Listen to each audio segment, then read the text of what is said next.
15th chapter probability. 9th പഠിച്ച പ്രോബബിലിറ്റിയുടെ തന്നെ continuation ആയിട്ടുള്ള ചാപ്റ്റർ ആണ്. വളരെ സിമ്പിളും വളരെ കുറച്ച് എക്സർസൈസും ഉള്ള ഒരു ചാപ്റ്റർ. ഒരേ ഒരു ഇക്വേഷൻ മാത്രമുള്ള ഒരു ചാപ്റ്റർ ആണിത്. വളരെ സിമ്പിൾ ആണ്. അറിഞ്ഞിരിക്കേണ്ട കുറച്ച് കാര്യങ്ങൾ ഒഴിച്ചാൽ വളരെ ടഫായിട്ടുള്ള ക്വസ്റ്റ്യൻസ് ഒന്നും ഇതിൽ ചോദിക്കാറില്ല. പ്രോബബിലിറ്റി എന്താണെന്ന് നമുക്കൊന്ന് ഡിസ്കസ് ചെയ്തുകൊണ്ട് ചാപ്റ്ററിലേക്ക് കടക്കാം. നമ്മൾ നോർമലി ഒരു ഗെയിം കണ്ടക്ട് ചെയ്യുമ്പോൾ ലൈക്ക് ക്രിക്കറ്റ്, ഫുട്ബോൾ, ഒരു കോയിൻ ടോസ് ചെയ്യുന്നത് കാണാറുണ്ട്. ഫോർ എക്സാമ്പിൾ, ക്രിക്കറ്റില് എ, ബി എന്നീ രണ്ട് ടീമുകൾ ഉണ്ട് എങ്കിൽ എയ്ക്കും ബിക്കും ആർക്കാണ് ബാറ്റിംഗ് അല്ലെങ്കിൽ ബൗളിംഗ് എന്ന് സെലക്ട് ചെയ്യാനുള്ള ചാൻസ് കിട്ടുന്നതിന് വേണ്ടിയാണ് ഒരു കോയിൻ നമ്മൾ ടോസ് ചെയ്യുന്നത്. ആ കോയിൻ ടോസ് ചെയ്യുമ്പോൾ എ എന്ന ടീമിന്റെ ക്യാപ്റ്റൻ ആണ് കോൾ ചെയ്യാനുള്ള ഓപ്പർച്യൂണിറ്റി എങ്കിൽ എ എന്ന ടീമിന്റെ ക്യാപ്റ്റൻ ഹെഡ് എന്ന് പറയുന്നു. ടോസ് ചെയ്യുന്ന കോയിൻ താഴെ വീഴുമ്പോൾ അത് ഹെഡ് ആണ് മുകളിൽ എങ്കിൽ എ എന്ന ടീമിന്റെ ക്യാപ്റ്റൻ ആയിരിക്കും choice to select batting or bowling. അതല്ല, ഹെഡ് അല്ല വീഴുന്നതെങ്കിൽ ബി എന്ന ടീമിന്റെ ക്യാപ്റ്റൻ ആയിരിക്കും സെലക്ഷൻ ഉള്ള ചാൻസ്. അപ്പോ എ എന്ന ടീമിന്റെ ക്യാപ്റ്റൻ ഹെഡ് എന്ന് പറയുമ്പോൾ ഹെഡോ അതല്ലെങ്കിൽ ഒരു കോയിന്റെ രണ്ടാമത്തെ സൈഡായ ടെയിലോ, ഇത് രണ്ടിൽ ഏതെങ്കിലും ഒന്ന് മാത്രമേ വരൂ. ബിക്കോസ് രണ്ട് ടീമുകളെ ഉള്ളൂ, രണ്ട് ചോയ്സേ അവിടെ ഉണ്ടാകാൻ പാടുള്ളൂ. അതുകൊണ്ടാണ് നമ്മൾ ഒരു കോയിൻ തന്നെ ടോസ് ചെയ്യുന്നത്. ഒരു ക്യൂബ് നമ്മൾ അവിടെ ടോസ് ചെയ്യാത്തത് എന്താണെന്ന് ചോദിച്ചാൽ അതിന് 6 സൈഡ് ഉണ്ട്. 6 സൈഡ്സ് ആർ ദെയർ. രണ്ട് ടീമിന്റെ സെലക്ഷന് വേണ്ടി 6 സൈഡ്സ് ഉള്ള ഒരു ക്യൂബ് ടോസ് ചെയ്താൽ ഈ രണ്ട് ടീമിന്റെയും ഫേവർ ആയിട്ട് ഒരു സൈഡ് അല്ലെങ്കിൽ ഒരു നമ്പർ വരണമെന്നില്ല. അതുകൊണ്ട് തന്നെയാണ് നമ്മൾ രണ്ട് സൈഡുള്ള ഒരു കോയിൻ ടോസ് ചെയ്യുന്നത്. അങ്ങനെയാണെങ്കിൽ രണ്ട് സൈഡുള്ള കോയിൻ ടോസ് ചെയ്യുമ്പോൾ എ എന്ന ടീമിലെ ക്യാപ്റ്റന് ഫേവർ ആയിട്ടാണ് വരുന്നതെങ്കിൽ അത് ഹെഡ് ആയിരിക്കും. ബിക്കോസ് ആ ക്യാപ്റ്റൻ ഹെഡ് ആണ് കോൾ ചെയ്തിരിക്കുന്നത്. അപ്പോ അങ്ങനെയാണെങ്കിൽ ആ ക്യാപ്റ്റന് ഹെഡ് കിട്ടാനുള്ള ചാൻസിനെ നമ്മൾ 9th പഠിച്ചതാണ് 1/2 എന്ന് എഴുതും. ബിക്കോസ് ഒരു കോയിന് രണ്ട് സൈഡ്സ് ആണുള്ളത്, ഹെഡ് ആൻഡ് ടെയിൽ. അതിൽ ഹെഡാണ് അയാൾക്ക് ഫേവർ ആയിട്ട് വരേണ്ടത്. ആ കോയിന് ഒരു ഹെഡ് മാത്രമേ ഉള്ളൂ. അതുകൊണ്ട് അതിനെ നമ്മൾ 1/2 എന്ന് എഴുതി. ബി എന്ന ക്യാപ്റ്റന് കൂടി ഒരു ചോയ്സ് നമ്മൾ കൊടുക്കുകയാണെങ്കിൽ ബി എന്ന ടീമിന്റെ ക്യാപ്റ്റൻ ടെയിൽ ആണ് പറയുന്നത്. ടെയിൽ തന്നെ കിട്ടണമെങ്കിൽ അതിന്റെ പ്രോബബിലിറ്റിയെ നമ്മൾ 1/2 എന്നാണ് എഴുതിയത്. അപ്പോ ഇവിടെ ഹെഡ് ആണെങ്കിലും ടെയിൽ ആണെങ്കിലും രണ്ടുപേരുടെയും പ്രോബബിലിറ്റി അല്ലെങ്കിൽ ചാൻസസ് ഹാഫ് ആണ്. അതിനെ മറ്റൊരു തരത്തിൽ പറഞ്ഞാൽ 50-50 ആണ് അതിനുള്ള ചാൻസ്. അപ്പൊ രണ്ടുപേർക്കും ഈക്വലി ലൈക്ലി ചാൻസസ് ആണ് അവിടെ ഉള്ളത്. അതുകൊണ്ടാണ് നമ്മൾ ഒരു കോയിൻ തന്നെ ടോസ് ചെയ്യുന്നത്. അങ്ങനെയാണെങ്കിൽ പ്രോബബിലിറ്റി എന്താണെന്നുള്ള ഇക്വേഷൻ നമ്മൾ 9th പഠിച്ചതാണ്. Probability is equal to favourable outcome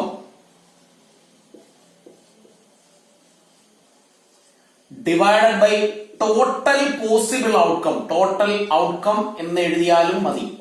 ടെക്സ്റ്റിൽ അതിനെ കൊടുത്തിരിക്കുന്നത് probability of an event is equal to number of trials in which event happened divided by total number of trials. അപ്പോ വളരെ സിമ്പിൾ ആയിട്ട് പറഞ്ഞാൽ ടോട്ടൽ ഔട്ട്കംസ് ഒരു കോയിൻ ടോസ് ചെയ്താൽ എത്ര ഡിഫറന്റ് വേസിൽ അത് വരാം, അതാണ് ടോട്ടൽ ഔട്ട്കം എന്ന് പറയുന്നത്. ഒരു കോയിന് രണ്ട് സൈഡാണ്. അതുകൊണ്ട് അവിടെ ടോട്ടൽ ഔട്ട്കം ഏത് കേസ് ആയാലും ഹെഡ് ആയാലും ടെയിൽ ആയാലും 2 തന്നെ ആയിരിക്കും. ദാറ്റ് മീൻസ് ഡിനോമിനേറ്റർ ആയി വരുന്ന നമ്പർ 2 ആണ്. ഇനി എ എന്ന ടീമിന്റെ ക്യാപ്റ്റന് ഫേവർ ആയിട്ട് വരേണ്ടത് ഹെഡ് ആണ്. അതാണ് അയാളുടെ ഫേവറബിൾ ചാൻസ്. അങ്ങനെയാണെങ്കിൽ ഒരു ഹെഡേ ഉള്ളൂ. അതുകൊണ്ടാണ് നമ്മൾ അതിനെ 1/2 എന്ന് എഴുതിയത്. ടെയിൽ എന്ന് കോൾ ചെയ്താൽ ടെയിൽ വരുന്നു എങ്കിൽ അത് ബി എന്ന ക്യാപ്റ്റന്റെ ഫേവർ ആയിരിക്കും.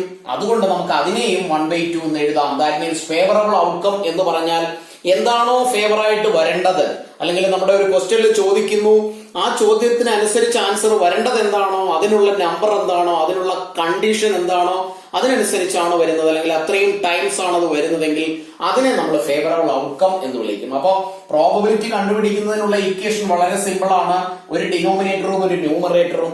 ഡിനോമിനേറ്ററിൽ ടോട്ടൽ ആണ് വരുന്നത്, ഫേവറബിൾ ഔട്ട്കത്തിൽ അല്ലെങ്കിൽ ന്യൂമറേറ്ററിൽ വരുന്നത് പോസിബിൾ ഫേവറബിൾ ഔട്ട്കംസ് ആയിരിക്കും. ഇതൊരു റുബിക്സ് ക്യൂബ് ആണ്.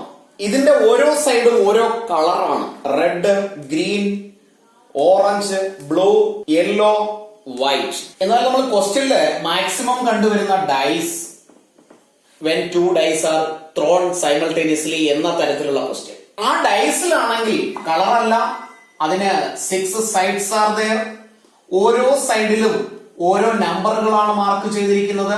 1 2 3, വേറൊരു സൈഡിൽ 4, അനദർ സൈഡിൽ 5, ലാസ്റ്റ് 6. ഇങ്ങനെ 1 to 6 നമ്പേഴ്സ് ആണ് ആ ഡൈസിന്റെ ഓരോ ഫേസിലായി എഴുതിയിരിക്കുന്നത്. അതല്ലെങ്കിൽ നമ്മൾ സ്നേക്ക് ആൻഡ് ലാഡർ കളിക്കാൻ ഉപയോഗിക്കുന്ന ചെറിയ സമചതുര കട്ട എന്ന് മലയാളത്തിൽ വിളിക്കുന്ന സ്മാൾ ഡൈ, അവിടെ ഡോട്ട്സ് ആയിരിക്കും. ഒന്നുകിൽ പുറത്തേക്ക് തള്ളി നിൽക്കുന്ന തരത്തിലുള്ള ഡോട്ടുകൾ, അല്ലെങ്കിൽ ഉള്ളിലേക്ക് തള്ളിയിരിക്കുന്ന തരത്തിലുള്ള ചെറിയ ഡോട്ടുകൾ. 1 ഡോട്ട്, 2 ഡോട്ട്സ്, 3 ഡോട്ട്സ്, ഇത്തരത്തിലുള്ള നമ്പറുകളായിരിക്കും. അതായത് നമ്പറുകളെ സൂചിപ്പിക്കുന്നതിന് വേണ്ടിയുള്ള എന്തെങ്കിലും ഒരു ഇൻഡിക്കേഷൻ. അവിടെ ഒരു ഡൈ ത്രോ ചെയ്യുകയാണെങ്കിൽ അവിടെയുള്ള നമ്പറുകൾ 1 to 6 ആണ്.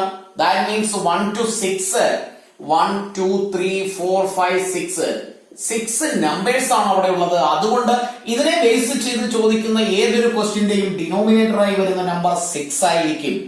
അതാണ് അവിടെയുള്ള ടോട്ടൽ ഔട്ട്കം. അതായത് ഒരു ഡൈ ത്രോ ചെയ്താൽ maximum in 6 different vase it can be. ഇനിയുള്ളത് നമുക്കുള്ള ഫേവറബിൾ ഔട്ട്കം ആണ്, അല്ലെങ്കിൽ ന്യൂമറേറ്റർ ആയി വരുന്നത്. പറയുന്നത് ഇങ്ങനെ ആയിരിക്കും ക്വസ്റ്റ്യനില്, 1 വരാനുള്ള ചാൻസ് എത്രയാണ്? ഇവിടെ ഒരു 1 മാത്രമേ ഉള്ളൂ. അതുകൊണ്ട് ഇവിടെയുള്ള ഫേവറബിൾ ഔട്ട്കം 1 ആയിരിക്കും. എന്നാൽ ഇത് തന്നെ മറ്റൊരു തരത്തിൽ ചോദിച്ചാൽ, when a die is thrown, what is the probability that it is an even അല്ലെങ്കിൽ ഓഡ് നമ്പർ? ഓഡ് നമ്പർ ആണ് ചോദിക്കുന്നതെങ്കിൽ ഓഡ് നമ്പറായി 1 3 5 3 നമ്പേഴ്സ് ആണുള്ളത്. അപ്പൊ നമുക്ക് അതിന്റെ ആൻസർ ഇങ്ങനെ എഴുതാം, 3 divided by 6. പ്രോബബിലിറ്റിയിൽ അതിനെ ന്യൂമറേറ്ററിനെയും ഡിനോമിനേറ്ററിനെയും ഡിവൈഡ് ചെയ്ത് മിനിമം നമ്പർ ആക്കി വേണം എഴുതാൻ. അപ്പോ രണ്ടിനെയും 3 കൊണ്ട് ഡിവൈഡ് ചെയ്താൽ 1/2 എന്ന് നമുക്ക് എഴുതാം.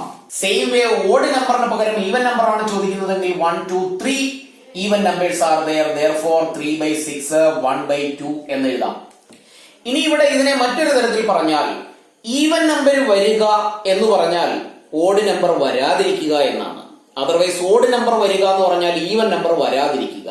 അപ്പോ അവിടെ ആ ഒരു ഈവന്റ് പ്രോബബിലിറ്റി ഫോർ ആ ഈവന്റ് അത് ഓടായി വരണം. അത് ഓടായി വരുമ്പോൾ സംഭവിച്ചു കൂടാത്തത് ഈവനായി വരരുത്. അതിനെ നമ്മൾ വിളിക്കുന്നത് probability for not an event എന്നാണ്. അവിടെ ഈവൻ നമ്പർ ആണ് വരുന്നത്. ഇത് രണ്ടും കൂടി ആഡ് ചെയ്താൽ എപ്പോഴും അതിന്റെ സം 1 ആയിരിക്കും. ദാറ്റ് ഈസ് ഈവൻ നമ്പറും ഓഡ് നമ്പറും കിട്ടാനുള്ള ചാൻസുകൾ 1/2 1/2 ആണ്. ഇത് രണ്ടും കൂടി ആഡ് ചെയ്താൽ എപ്പോഴും 1 തന്നെ കിട്ടണം. അപ്പൊ അതിനെ നമുക്ക് ടെക്സ്റ്റിൽ തന്നെ കൊടുത്തിട്ടുണ്ട്. Probability for an event plus probability of the event not is always 1. അപ്പോ ഇത്രയും കാര്യങ്ങളാണ് ഇൻട്രോഡക്ഷൻ ആയിട്ട് പറയാനുള്ളത്. ഇനി നമുക്ക് ബാക്കിയുള്ള കാര്യങ്ങൾ ക്വസ്റ്റ്യൻ വർക്ക് ചെയ്യുമ്പോൾ ഡിസ്കസ് ചെയ്യാം. എക്സർസൈസ് 15.1 ഫസ്റ്റ് ക്വസ്റ്റ്യനില് 5 filling the blanks type questions ആണുള്ളത്. അതിലെ first question, probability of an event plus probability of the event not. നേരത്തെ ഞാൻ ഡിസ്കസ് ചെയ്തപ്പോൾ പറഞ്ഞതാണ്, ഒരു കാര്യം സംഭവിക്കാനും അത് തന്നെ സംഭവിക്കാതിരിക്കാനുമുള്ള പ്രോബബിലിറ്റികൾ തമ്മിൽ കൂട്ടിയാൽ 1 ആയിരിക്കും എപ്പോഴും ആൻസർ. ഒരു കോയിൻ ടോസ് ചെയ്താൽ ഹെഡ് കിട്ടുക എന്ന് പറഞ്ഞാൽ ടെയിൽ വരാതിരിക്കുക എന്നാണ്. അപ്പൊ ഹെഡ് കിട്ടാനും ഹെഡ് കിട്ടാതിരിക്കാനുമുള്ള ചാൻസ് അത് രണ്ടും കൂടി ആഡ് ചെയ്താൽ 1 തന്നെ കിട്ടണം. therefore answer is 1. Second question, the probability of an event that cannot happen is dash, such an event is called dash. Probability of an event that cannot happen, ഒരിക്കലും സംഭവിക്കാൻ പറ്റാത്ത അല്ലെങ്കിൽ സംഭവിച്ചു കൂടാത്ത, പോസിബിൾ ആയിട്ടുള്ളതല്ല, ഇമ്പോസിബിൾ ആയിട്ടുള്ള probability, അതിനെ നമ്മൾ എപ്പോഴും വിളിക്കുന്നത് 0 എന്നാണ്. 0. അത്തരത്തിലുള്ള പ്രോബബിലിറ്റിയെ നമുക്ക് വിളിക്കാം impossible event. Impossible event. Third question, the probability of an event that is certain to happen is, സംഭവിക്കാൻ ചാൻസ് ഉള്ള ഈവന്റ്, അതിനെ നമ്മൾ എപ്പോഴും 1 ആയിട്ടാണ് കൺസിഡർ ചെയ്യുന്നത്. such an event is called sure. ഉറപ്പായിട്ടും സംഭവിക്കും. അത്തരത്തിലുള്ളതിനെ sure അല്ലെങ്കിൽ certain event എന്ന് നമ്മൾ വിളിക്കും. Fourth question, the sum of the probabilities of all the elementary events of an experiment is. First ക്വസ്റ്റ്യന്റെ മറ്റൊരു തരത്തിലുള്ള ക്വസ്റ്റ്യൻ ആണ്, the sum of the probabilities of all the elementary events. എല്ലാം കൂടി ആഡ് ചെയ്താൽ നമുക്ക് കിട്ടുന്നത് എപ്പോഴും 1 ആയിരിക്കും. Fifth question, the probability of an event is greater than or equal to, കൂടുതലോ ഈക്വലോ ആയി വരുന്നത് dash and less than or equal to dash. അപ്പോ ഒരു പ്രോബബിലിറ്റി ഓഫ് ആൻ ഇവന്റ് എന്ന് പറയുന്നത് greater than or equal to എപ്പോഴും അത് 0 ആയിരിക്കും, and less than or equal to 1 ആയിരിക്കും. ക്ലാസ്സുകൾ ഇഷ്ടപ്പെട്ടുവെങ്കിൽ ലൈക്കും ഷെയറും കമന്റും ചെയ്യുക. സബ്സ്ക്രൈബ് ചെയ്യാത്തവർ ഇന്ന് തന്നെ സബ്സ്ക്രൈബ് ചെയ്യുക. പ്രീവിയസ് ക്വസ്റ്റ്യൻസും എക്സ്ട്രാ ക്വസ്റ്റ്യൻസും ഒക്കെ നമ്മൾ വർക്ക് ചെയ്യുന്നത് ഒന്നും മിസ്സാക്കാതിരിക്കുന്നതിന് വേണ്ടി.